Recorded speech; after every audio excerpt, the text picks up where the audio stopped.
Hello guys, i-explain ko sa inyo kung paano nag-work tong coding na ito. Una is mag-proceed tayo sa Structbook. Structbook is a user-defined data type that groups different data fields together. It stores details about a book. Ayan. Itong book number, ginamitan natin siya ng integer. And tong for title and author naman is string yung ginamit natin.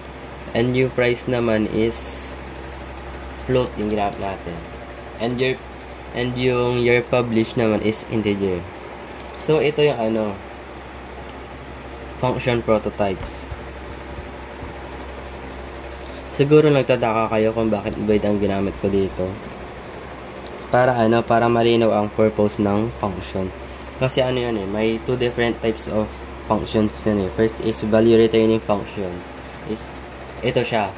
Integer, character, float, and struct. Ayan yung characters na ng value returning function. Ayan yung characteristics niya.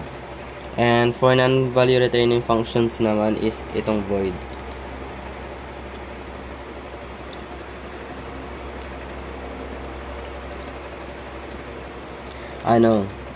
Ginamit ko siya kasi ang trabaho niya is gumawa ng action like mag-print, mag-save ng data, and mag-edit ng files.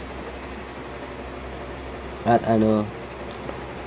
hindi ko rin kailangan ng results na na ibabalik.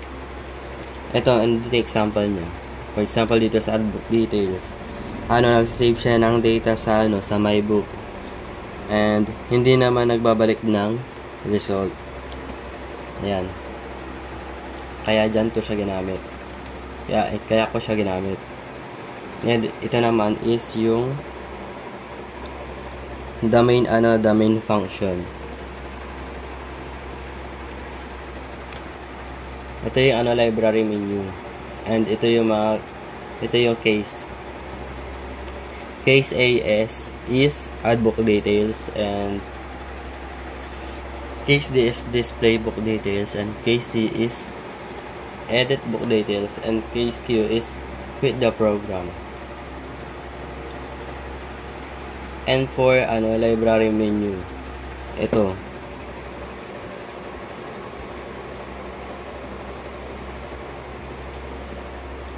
siya. Ito library menu. Yan.